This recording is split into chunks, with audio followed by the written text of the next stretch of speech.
In the Nexo exchange right here on the top, we have the possibility to buy, sell, and swap cryptos. So that's what we're going to look at now. So we're just going to click on buy crypto right here, and then we just get to the exchange.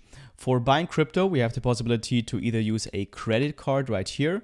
So for example, I could type in the amount I want to spend on, let's say, just Bitcoin. So I'm just going to type in $200 that I want to spend. I want to buy Bitcoin. So here I can see how much Bitcoin I will approximately get for spending $200 with my credit card. And then I can click on preview exchange. And now I would have to type in my credit card information, click on validate card and proceed. And then this transfer would go through, and then I would have the Bitcoin deposited onto my account. And as you can see here, I'm going to have to pay a fee for $6.98, which is around about a 3.5% fee, which is actually quite high. This is pretty usual with paying for crypto using a credit card. This is also why I don't usually recommend to use a credit card to buy crypto. The better way would be to actually use your fiat balance.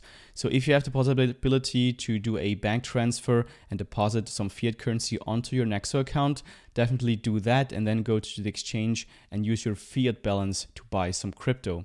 The even better way would be to use another exchange, because even by using the fiat balance, you're going to have a spread, so a built-in fee of around 1.5%. However, if you want to do it that way, you can. So you can also just type in the amount you want to spend here off your fiat balance. So I, for example, only have some euros, so I can just type in 20 euros that I want to spend on, let's say, Bitcoin. So again, I can click on preview exchange. And then if I would have clicked here right now, then this fiat balance that I have would just convert into whatever crypto I would want to buy right here. Then you can also sell your cryptos for fiat currency by going to the sell tab right here. So let's say I would want to sell my Bitcoin right here. I could just type in, let's say 0.01 Bitcoin. Then I can decide on what currency I want to have.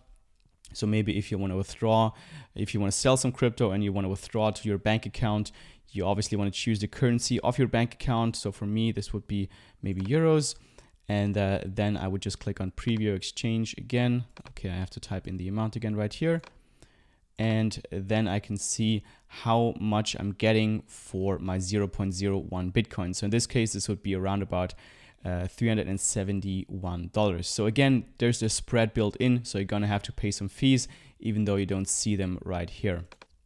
And then obviously I can also use the swap feature right here to just swap different cryptos against each other. So for example, if you want to increase your loyalty level here on Nexo, you would want to buy some Nexo tokens. So I could just maybe transfer some of my, or convert some of my Bitcoin here into Nexo tokens to get me into the next loyalty level so I can earn more interest for my holdings. So again, I would just type in the amount I want to sell.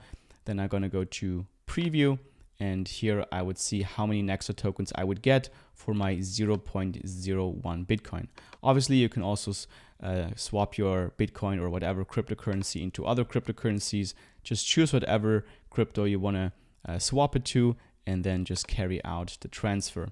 Now, in general, like I said before, I don't recommend to use the Nexo exchange because you're going to have higher fees if you compared to if you would use an exchange like Binance or FTX, for example. So I usually just trade cryptocurrency there, and I just deposit everything that I want to earn some interest on to Nexo, and that's the way I do it.